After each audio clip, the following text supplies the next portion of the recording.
Bismillahirrahmanirrahim. Assalamualaikum warahmatullahi wabarakatuh.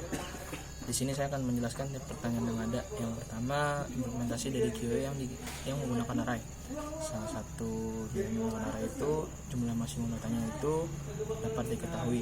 Contoh, apabila kita mematok data atau memaksimalkan data di angka 100 untuk pembatasan datanya, kita dapat membuat maksimum data untuk input itu di 150 apabila terjadi pelonjakan data. Yang kedua, bersifat statis, yaitu apabila program yang sudah kita buat itu tidak bisa diubah. Apabila program tersebut itu sudah dijalankan, itu tidak bisa diubah. Yang ketiga itu semua elemen itu otomatis sama, yang artinya setiap penggunaan dari tipe data itu diotomatiskan sama. Contoh, dari apabila menggunakan integer itu sampai akhirnya pun menggunakan integer. Lalu yang keempat, pemesan memori secara berturut-turut. Maksudnya apabila arraynya dihitung dari 4, maka akan disampilkan dari 0 sampai 3. Lalu adanya maksud dari variabel data, tipe data sama indeks. Variabel data itu nama dari data yang akan kita panggil. Jadi agar lebih mudah kita panggil saat pengkodingan.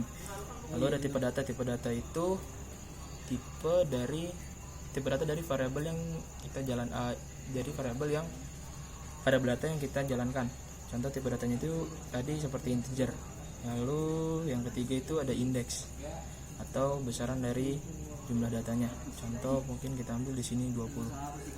Contoh kasusnya itu dari pengkodingan awalnya itu include your string using namespace std, lalu in main, di bawahnya in barang itu integer itu nama dari tipe data, lalu barang itu nama dari variabel datanya. Lalu di sampingnya itu ada dalam kurung siku jumlah data atau indeksnya, itu yang dari 20. Lalu di bawahnya itu ada for integer dimulai dari angka 0, i-nya itu sama dengan 0. Lalu di bawahnya lagi dimulai dari codingan memanggil variabel data. Lalu ada kurung siku itu i itu tadi yang sama dengan 0 itu. 0 ini adalah hitungan yang dimulai dari 0 pengulangannya. Lalu di samping itu sama dengan i-nya itu 0 plus mungkin dari titik data awalnya itu kita ambil di angka 200, maka sama dengan 0 plus 200 itu sama dengan 200.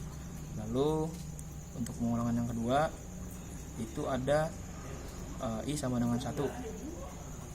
Nah, kita lanjutkan lagi ke bawahnya lagi, i itu sama dengan 1, berarti 1 plus 200 itu sama dengan 201. Begitupun selanjutnya melakukan pengulangan sampai akhir dari pengulangan tersebut di angka 19. Itu mungkin nanti hasilnya di angka 219. Lalu yang kedua, ada pertanyaan pembuatan QA menggunakan pointer. Di sini dari awalnya itu pembuatan QA itu sudah dipastikan dalam keadaan kosong apabila belum kita input data-data yang ada. Lalu akan diisi, setelah itu akan diisi dan dipastikan sudah ada isinya dengan data yang ingin kita buat. Contoh dari saya di sini, deklarasi data pointernya itu saya buat dari A0 sampai A6. Setelahnya saya input jenis data untuk variabel data yang dibuat. Contoh kalau float data sama dengan 60,5 adalah nilai dari float yang ditentukan. Lalu ada juga float bintang barang untuk menunjukkan akses data pointer yang ditentukan. Misalnya ditentukan pada AA5, kita tentukan pada AA5. Lalu ada yang terakhir untuk menunjuk barang sama dengan lambang dan berikut data, itu untuk menunjukkan akses data yang akses data memori dari variabel pointer. Jadi pada akhirnya secara otomatis akan terisi penuh apabila sistem data itu dijalankan. Berikut penjelasan dari saya. Apabila ada kurang, mohon maaf. Wassalamualaikum warahmatullahi wabarakatuh.